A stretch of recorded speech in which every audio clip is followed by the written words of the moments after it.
Iya.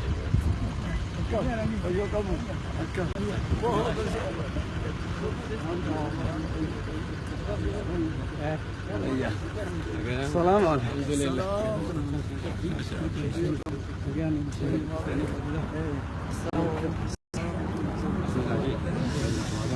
Akasifut, pula gara-gara.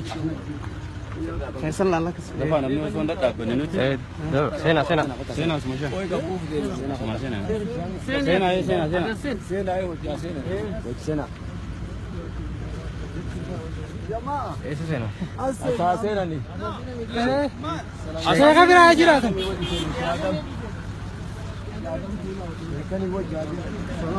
Assalamualaikum warahmatullahi